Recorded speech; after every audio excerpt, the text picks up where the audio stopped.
नमस्कार। अध्ययन अड्डा यूट्यूब चैनल पर मैं दुष्यंत सिंह एक बार फिर से आप सभी लोगों का बहुत बहुत स्वागत करता हूं। उत्तर प्रदेश लेखपाल भर्ती परीक्षा के क्रम में हम ग्राम समाज एवं विकास का लगातार अध्ययन कर रहे हैं और ग्राम समाज विकास की रेगुलर क्लासेस आपको बिल्कुल फ्री ऑफ कॉस्ट इस चैनल के माध्यम से प्रोवाइड कराई जा रही हैं। ग्राम समाज एवं विकास के क्रम में आज हम एक बेहद महत्वपूर्ण टॉपिक पर चर्चा करने वाले हैं और ये जो टॉपिक जिस पर आज हम बात करने वाले हैं ये न केवल ग्राम समाज बल्कि आपका जो जीएस वाला पोर्शन है उसमें भी बिल्कुल समान रूप से ये उतना ही बेनिफिशियल रहेगा। ठीक है, आज हम बात करेंगे अंग्रेजों के समय में या ब्रिटिश शासनकाल के समय में भारत में कौन कौन सी भू बंदोबस्त व्यवस्थाएं प्रचलित थीं। मुख्य रूप से ये 3 प्रकार की व्यवस्थाएं थीं जिन्हें रैयतवाड़ी व्यवस्था, महालवाड़ी व्यवस्था या स्तंभरारी बंदोबस्त और जमींदारी व्यवस्था के नाम से भी जाना जाता है। ये 3 जो है प्रमुख भू बंदोबस्त व्यवस्थाएं हैं जिनके बारे में आज हम बात करने वाले हैं। तो चलिए क्लास स्टार्ट करते हैं और सबसे पहले हम बात करते हैं रैयतवाड़ी व्यवस्था के बारे में। रैयतवाड़ी व्यवस्था को अगर हम समझें कि इसका मतलब क्या है, ये किस प्रकार की व्यवस्था थी, तो रैयतवाड़ी जो शब्द है इस शब्द को जब हम तोड़ते हैं तो 2 शब्द निकल करके आते हैं हमारे सामने, एक रैयत एक वाड़ी। ठीक है, रैयत का अर्थ होता है प्रजा, जो सामान्य जनता होती है, या फिर किसान। ठीक है, प्रजा या किसान, ये रैयत का अर्थ होता है। और वाड़ी का अर्थ होता है प्रबंधन करना, मैनेजमेंट करना।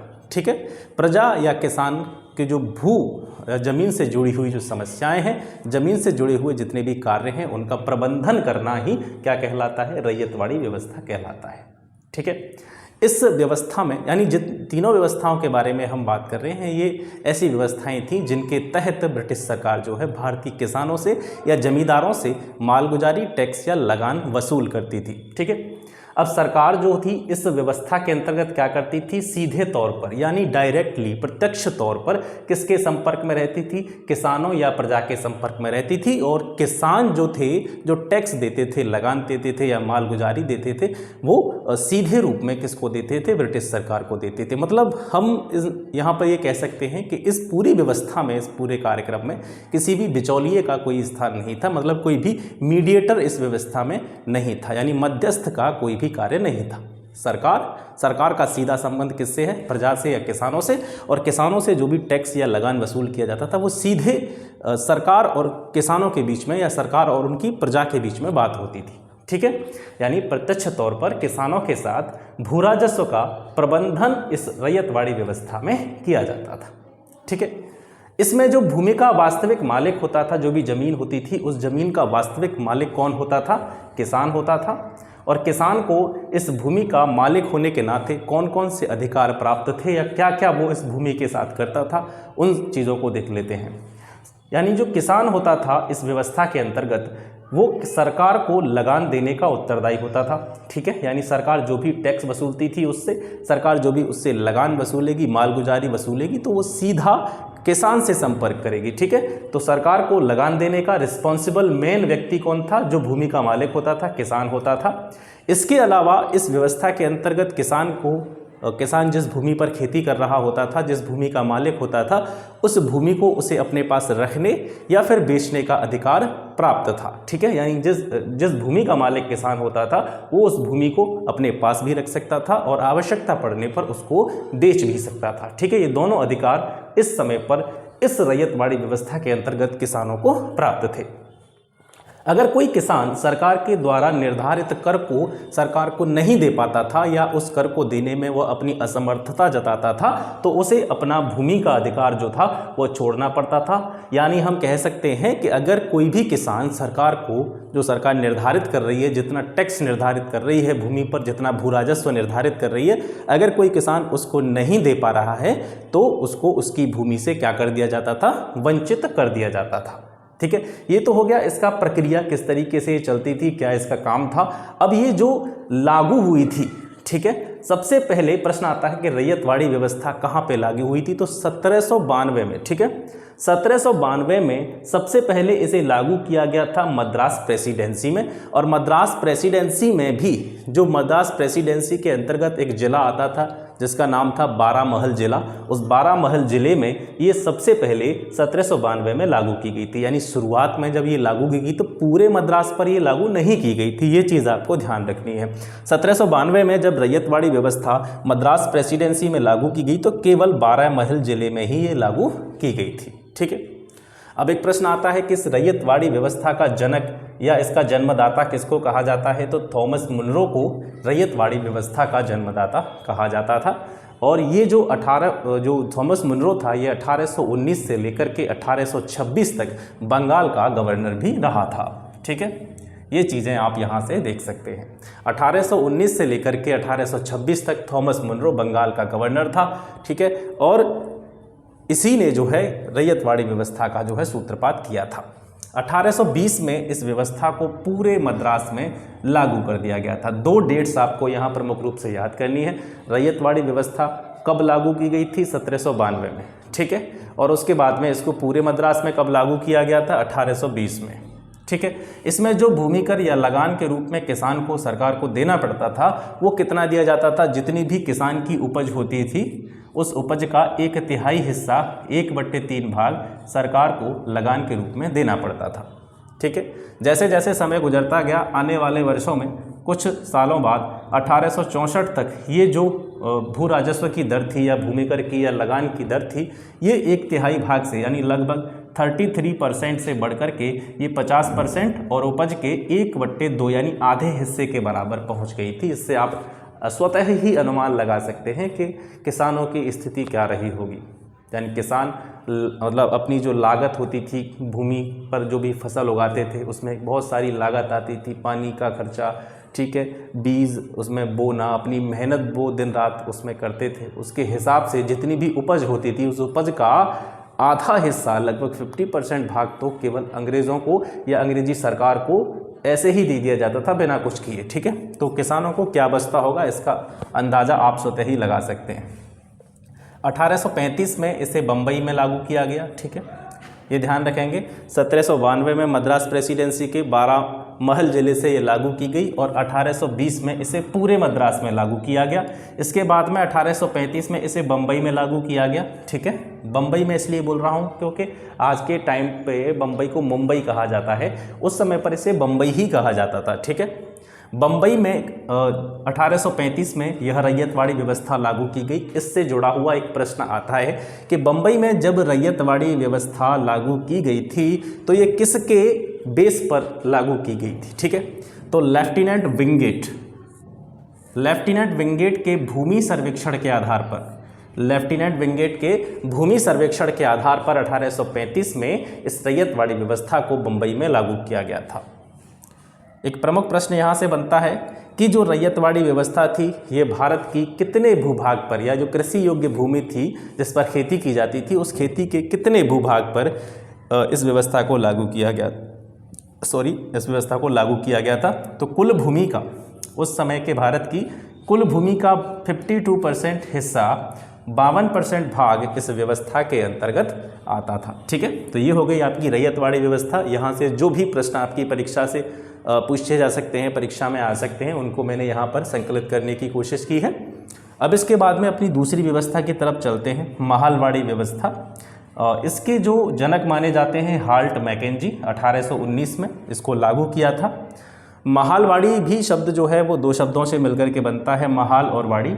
महाल का अर्थ होता है गांव, कस्बा, ठीक है, या फिर आपका मोहल्ला, उसको क्या कहते हैं? महाल कहते हैं। और वाड़ी का अर्थ क्या होता है? वही प्रबंधन। यानी अब तक हमने रैयतवाड़ी व्यवस्था को पढ़ा। रैयतवाड़ी व्यवस्था में हमने क्या देखा कि सरकार का जो सीधा संपर्क होता था वो किसानों से होता था। सरकार को टैक्स देने वाला कौन होता था? किसान होते थे। बीच में किसी भी प्रकार का कोई बिचौलिया नहीं होता था। महालवाड़ी व्यवस्था की बात करें तो इसमें भी कोई भी मध्यस्थ नहीं था, कोई मीडिएटर नहीं था, यानी किसान और सरकार के बीच में कोई भी बिचौलिया नहीं था। किसानों से ही इसमें भी डायरेक्ट संपर्क होता था। लेकिन एक फ़र्क था रैयतवाड़ी और महालवाड़ी व्यवस्था में। वहाँ पर किसान जो है लगान देने के लिए व्यक्तिगत रूप से उत्तरदायी था। ठीक है, व्यक्तिगत रूप से उत्तरदायी मतलब प्रत्येक किसान को अलग अलग जा कर के सरकार को अपनी जो भी राजस्व होता था या भू राजस्व होता था वो जमा करना पड़ता था, लगान देना पड़ता था, कर देना पड़ता था। माहलवाड़ी व्यवस्था में इसमें थोड़ा सा परिवर्तन आता है, यानी कि उनको लगा कि एक एक किसान से किस तरीके से हम अपना भू राजस्व वसूलते रहेंगे, किस तरीके से टैक्स वसूलते रहेंगे। तो उन्होंने अपने फ़ायदे के लिए क्या किया कि कर देने के लिए या फिर अपना जो भी लगान जमा करने के लिए एक गांव को रिस्पॉन्सिबल बना दिया, पूरे एक गांव को रिस्पॉन्सिबल बना दिया। ठीक है, महाल इसका नाम इसीलिए रखा गया माहलवाड़ी व्यवस्था, क्योंकि महाल का अर्थ क्या होता है, गांव या मोहल्ला या फिर कस्बा। तो एक गांव के अंतर्गत जितने भी लोग रहते थे, एक कस्बे के अंतर्गत जितने भी लोग रहते थे, जितने भी किसान रहते थे, और वे किसान जितनी भी भूमि पर खेती करते थे, उसको संयुक्त रूप से, उस गांव को संयुक्त रूप से उस सारी भूमि से लगान एकत्रित करके कहाँ पहुंचाना पड़ता था, गवर्नमेंट के पास पहुंचाना पड़ता था, ब्रिटिश सरकार के पास पहुंचाना पड़ता था। तो यहाँ से समझ पाए, रैयतवाड़ी व्यवस्था में व्यक्तिगत रूप से प्रत्येक किसान, एक किसान जितनी भूमि पर खेती करता था वो व्यक्तिगत रूप से लगान देने के लिए या भू राजस्व देने के लिए या कर देने के लिए अंग्रेजी सरकार के प्रति उत्तरदायी था। माहलवाड़ी व्यवस्था में इसमें थोड़ा सा परिवर्तन होता है, जो लगान या भू राजस्व देने का जो व्यवस्था की गई थी वो पूरे गांव को उसकी रिस्पॉन्सिबिलिटी दे दी गई थी। ठीक है, तो क्या करते थे ये लोग, डायरेक्ट एक एक करके सरकार को कर देने या भू राजस्व देने नहीं जाते थे। ये लोग उस सारे पैसे को एकत्र करते थे और एकत्र करके एक व्यक्ति, गांव में से ही कोई एक व्यक्ति, उसको बना दिया जाता था लंबरदार। एक पद आता है, एक टर्म आता है हिस्ट्री में, लंबरदार। लंबरदार कौन होता था? जो गांव का ही एक प्रमुख व्यक्ति होता था। सारे गांव वाले अपना अपना जो भी टैक्स होता था, जो भी लगान होता था, भू राजस्व होता था, वो एकत्रित करने के बाद में उस व्यक्ति को दे देते थे और वो व्यक्ति जाकर के उस लगान को सरकार के पास जमा कर देता था। तो उस व्यक्ति को हम कहते थे लंबरदार। ठीक है, तो माहलवाड़ी व्यवस्था, इसके जनक हाल्ट मैकेंजी 1819 में ये लागू हुई और माहल का अर्थ गांव मोहल्ला होता है। गांव मोहल्ले के आधार पर भू राजस्व का प्रबंधन करना ही माहलवाड़ी व्यवस्था कहलाता है। इसमें गांव से सामूहिक रूप से जो है लगान वसूला जाता था। वैसे मैं इसके बारे में सब कुछ क्लियर कर चुका हूँ और मैं आशा करता हूँ कि ये चीज़ आपकी समझ में भी आ गई होगी अच्छी तरीके से। तो मालगुजारी या लगान वसूलने का कार्य, गांव के लोगों से मालगुजारी या लगान वसूलने का कार्य जो करता था उसके बारे में मैं आपको बता रहा था अभी। उसको क्या कहते थे? लंबरदार कहते थे। ये गांव का ही एक व्यक्ति होता था। ठीक है, अलग से कोई पद नहीं था ये, मतलब एक व्यक्ति को जिम्मेदारी दे दी जाती थी गांव के सभी लोगों से कर व्यवस्था, जो भी कर होता था, लगान होता था, राजस्व होता था, उसको एकत्र करने की। यदि कोई कृषक, गाँव का कोई भी किसान अगर अपनी भूमि को छोड़ देता था, ठीक है, उसने अपनी भूमि छोड़ दी, तो वो गांव की जो भूमि थी, उस किसान की जो भूमि थी, वो संयुक्त रूप से सभी की हो जाती थी। समझ रहे हैं? क्योंकि माहलवाड़ी व्यवस्था में कर व्यवस्था का जो प्रचलन था वो कैसा था? पूरे गांव, पूरा का पूरा गांव ही ब्रिटिश सरकार के प्रति रिस्पॉन्सिबल होता था। ठीक है, पूरा का पूरा गांव सरकार के प्रति उत्तरदायी होता था। अगर उस गांव में से कोई किसान अपनी भूमि को छोड़ देना चाहता है, मतलब मुझे इसमें खेती नहीं करनी, जो खेती करेगा वो लगान देगा, जो अनाज उपजाएगा, जो ज़मीन पर खेती करेगा वो क्या देगा? टैक्स देगा। तो कोई किसान अगर अपनी भूमि को छोड़ रहा है तो उस भूमि पर उसका कोई भी प्रकार का, किसी भी प्रकार का कोई अधिकार नहीं रह जाता था और वो भूमि जो उसके द्वारा छोड़ी जाती थी उसका क्या होता था? वो सभी की हो जाती थी।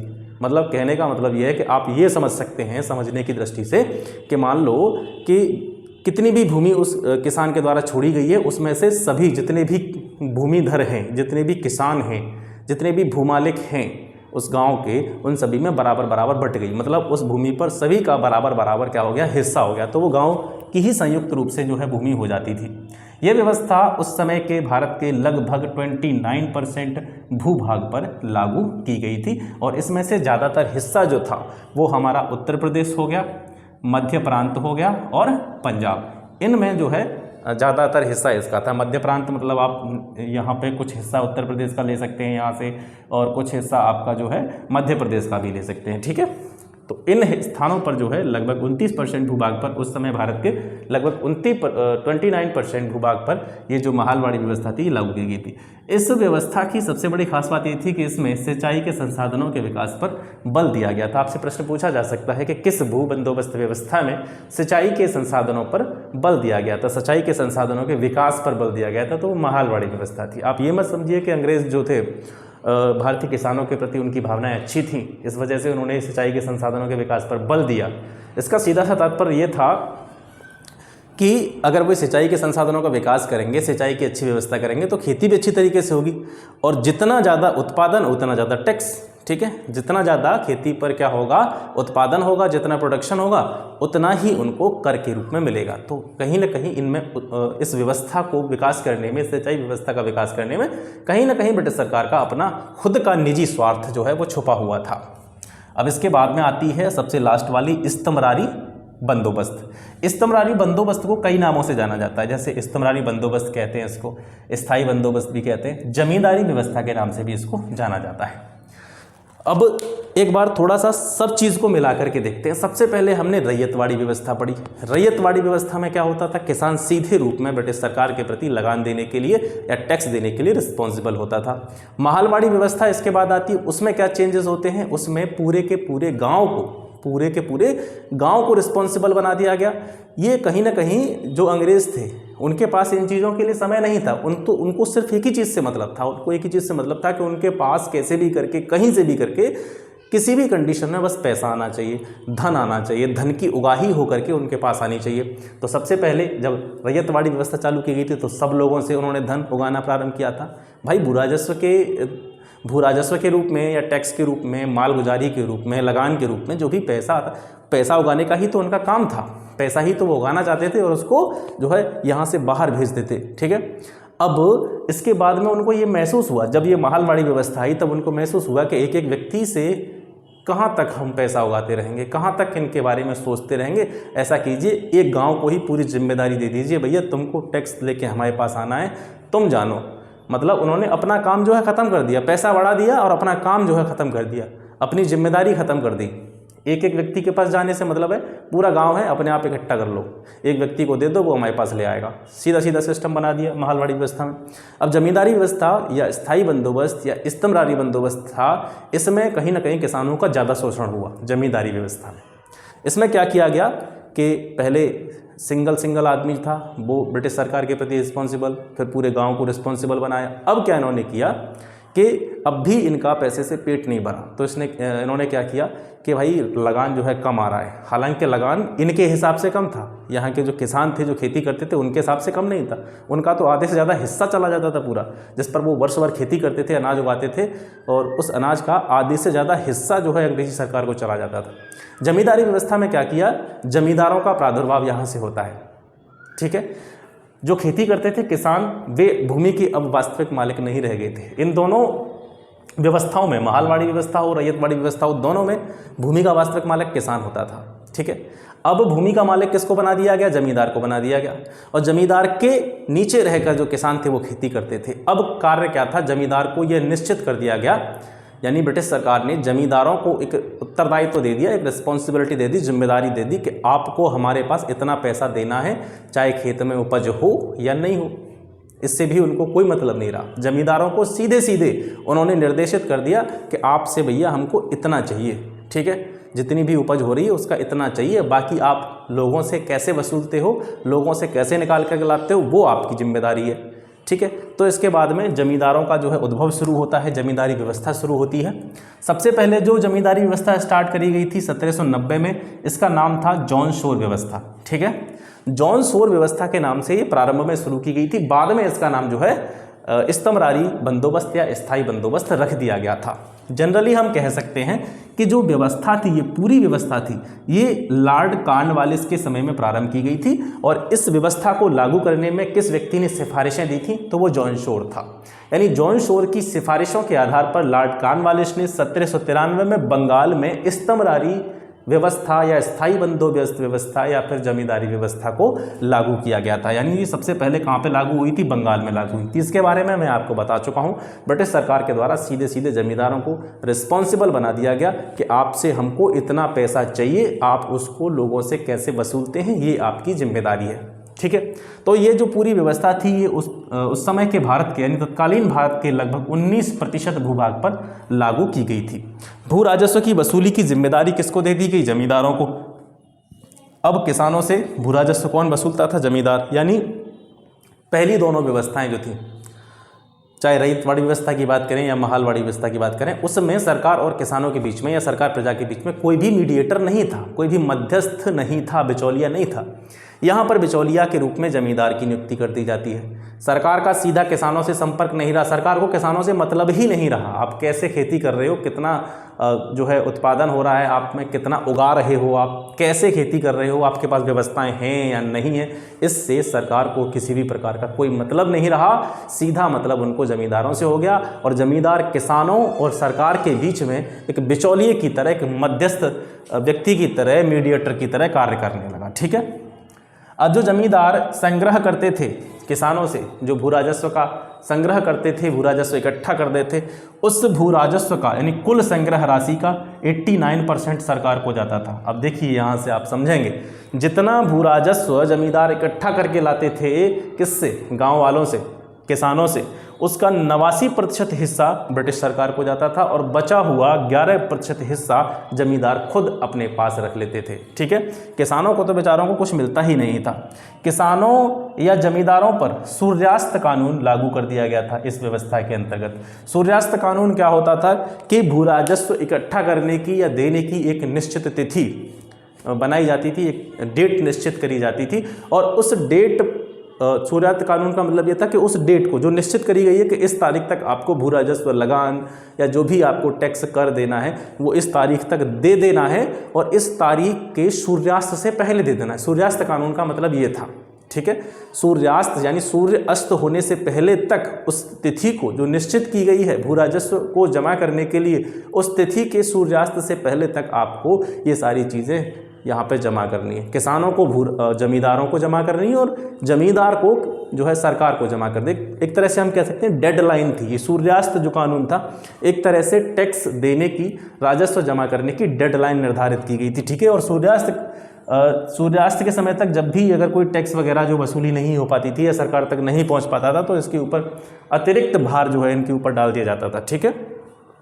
इस पूरी व्यवस्था को, स्थायी बंदोबस्त, इस्तमरारी या जमींदारी व्यवस्था को इतिहासकार होम लोन ने, ठीक है, इतिहासकार थे एक ब्रिटिश इतिहासकार होम लोन, इन्होंने क्या कहा, इसको दुखद मूर्खता भरी भूल, इसको क्या कहा इसने, दुखद मूर्खता भरी भूल या फिर इसको सैड ब्लंडर के नाम से इन्होंने परिभाषित किया है। ठीक है। इतिहासकार होम लोन ने इस इस्तमरारी बंदोबस्त, स्थायी बंदोबस्त या जमींदारी व्यवस्था को दुखद मूर्खता भरी भूल या सैड ब्लंडर के नाम से इसको परिभाषित किया है। तो ये हो गया आज आपका भू बंदोबस्त व्यवस्थाओं से संबंधित क्लास। आशा करता हूँ ये क्लास आपको पसंद आएगा और आपकी परीक्षा की तैयारी में एक नया यह आयाम बनेगा और यहाँ से 100% आप चाहे जीएस वाले पोर्शन से जोड़ करके इसको पढ़ लें या फिर आप इसको जो है ग्राम विकास एवं समाज वाले सेक्शन से जोड़ करके पढ़ लें, दोनों के लिए यह इक्वली बेनिफिशियल है और यहाँ से प्रश्न आपका बनना ही बनना है। एक प्रश्न आपका यहाँ से आएगा, बहुत इंपॉर्टेंट है। इसको आप